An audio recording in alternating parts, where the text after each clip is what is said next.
Москвадагы мекендештерге жарыя, арзан, ыңгайлуу, сиздерге кирди чыкты маселеси жаралса, документиңиз бүтүп жатса же паспорт алмаштырсаңыз, бизге кайрылыңыздар. Жолдо жардам беребиз. Чорнойдон текшерүү акысыз. Биз айткан суммадан 1 сом ашыкча албайбыз. Себеби сиз жарымын кетип жатканда, жарымын кайтканда бересиз. Биз менен 100% барып келесиз Москвага.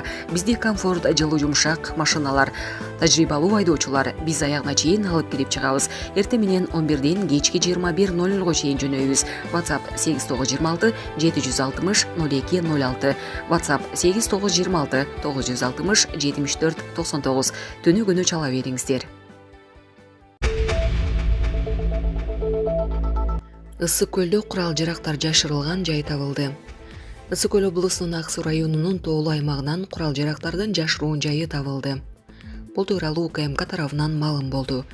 Билдирмеде айтылгандай, курал жарактары сакталган жай 19 апрелде УКМКнын Ысык көл облусу боюнча башкармалыгы 2028 аскердик бөлүктөн сапер инженердик тобу жана милиция кызматкерлери тарабынан аныкталган. Ал жайдан төмөнкү ок-дарылар алынды. 1 дана F1 сактагычсыз гранатасы, 3 дана кол түтүн гранаталары, 1 бирдик ВОК 17 снаряды, 1 дана сигналдык патрон, 3 дана белгисиз үлгүдөгү чабуулчу гранаталар, 1 бирдик 16 калибрдеги жылмакай мылтык, 4 дана 7,62 калибрдеги патрондор.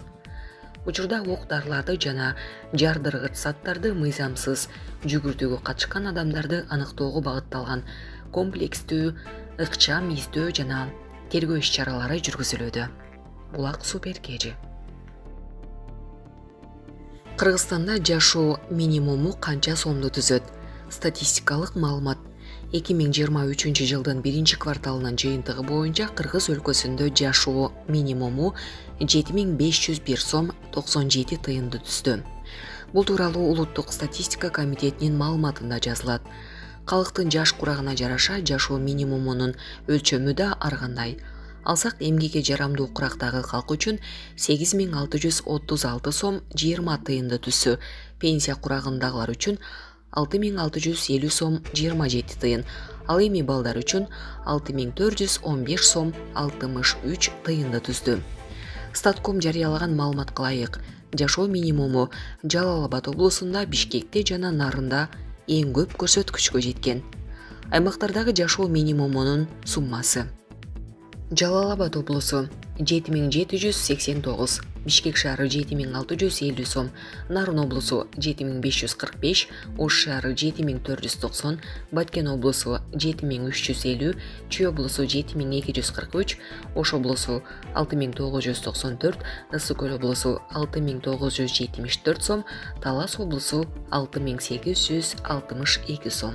Булак супер кежи. Аз калды. Акжол Махмудов менен Роман Власовдун беттеши Алматыда өтөт. Алматы шаарында 26 апрелде подробный wrestling лего турнири өтөт. Бул тууралуу уюштуруучулар билдирди. Ага Кыргызстан, Албания, Болгария, Иран, Куба, Монголия, Россия жана башка өлкөлөрдөн балбандар катышат. Турнирдин башкы беттеши Роман Власов менен Акжол Махмудовдун күрөшү болот. Белгилей кетсек, Роман Власов Акжол Махмудовду 1 жыл мурун беттешке чакырган. Андан сырткары бир катар кыргыз балбандары орусиялык спортчулар менен күч сынашат. Жолман Шашынбеков жана Денислам Баматов, Тайырбек Жумашбек менен Абазгачи Магометов, Үзүр Жусупбеков менен Артур Саргесан кездешет. Турнирдин байги фонду 20 миллион рубль. Булак Назар Ньюс кежи.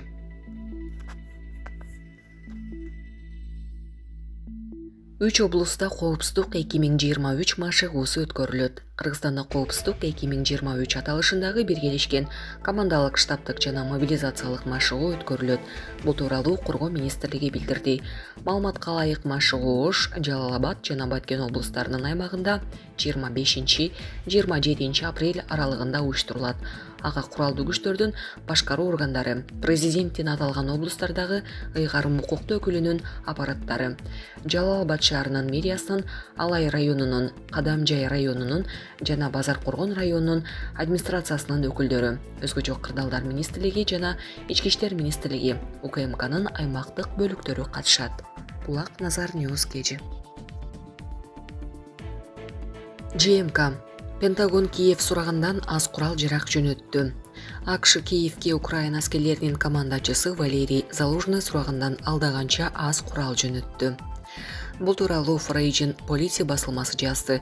Газета Леопард танкалары жеткирилгенден кийин Абрамс танкалары да берилери убада кылынганын, бирок Киев коридорлорунда бул өтө аз жана кеч болуп калат деген кооптонуулар бар экенин жазды.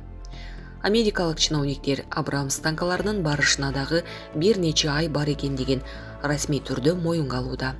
Ал эми Пентагон эмнени жибере аларын түшүнүү үчүн запастарын изилдеп жатат деп белгиледи Гезит. Басылма Америкадан Украинага өтө аз өлчөмдө жардам келип жатканын, анткени Байдендин администрациясынын Пентагон аркылуу курал жарак менен каржылоо мөөнөтү аяктап баратканын жазды. Булак Спутник эже.